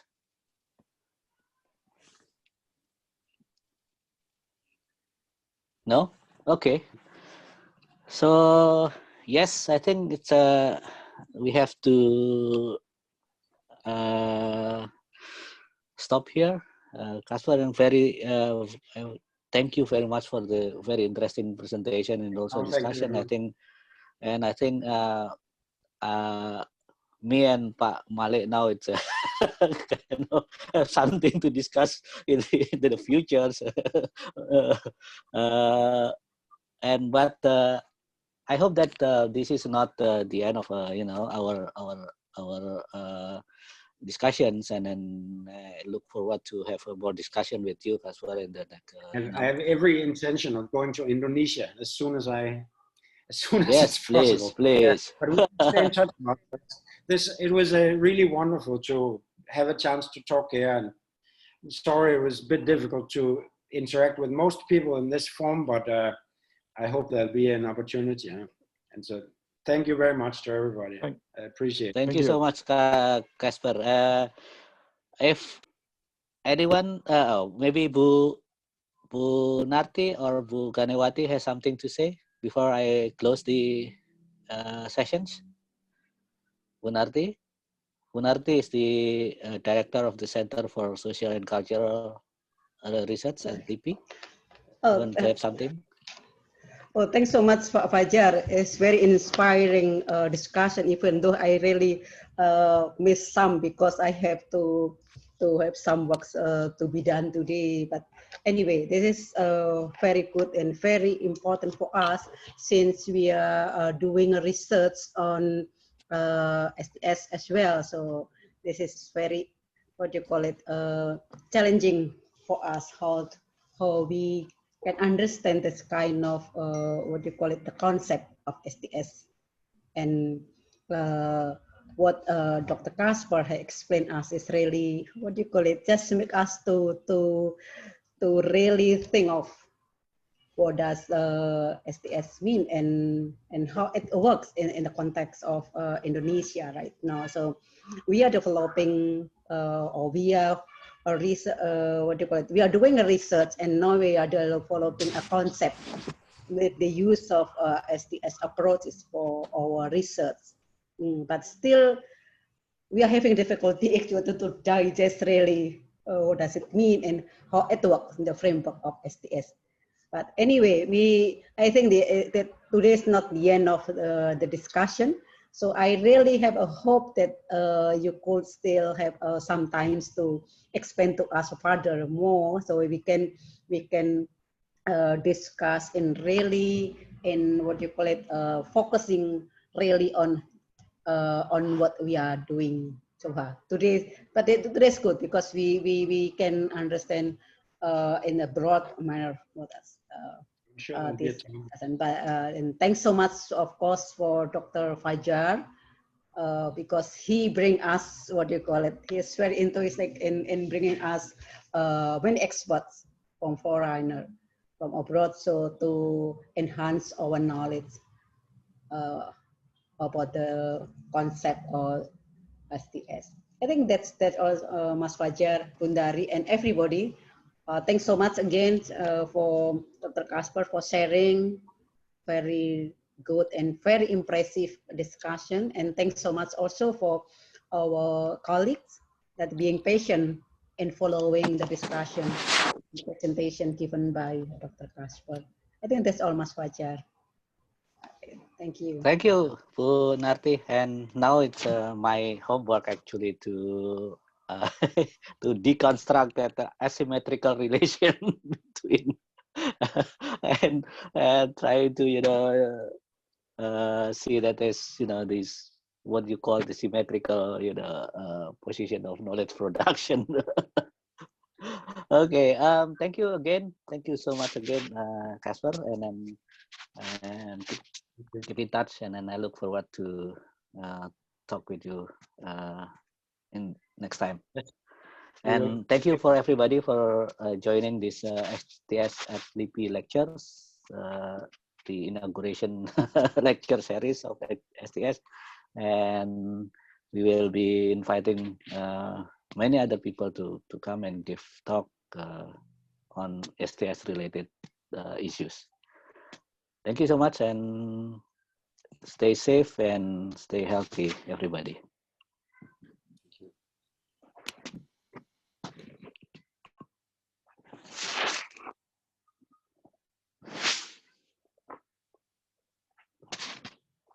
Piye Pak Malik? Oh, wis hilang dia. Terima kasih Mbak Narti, Bu Dari.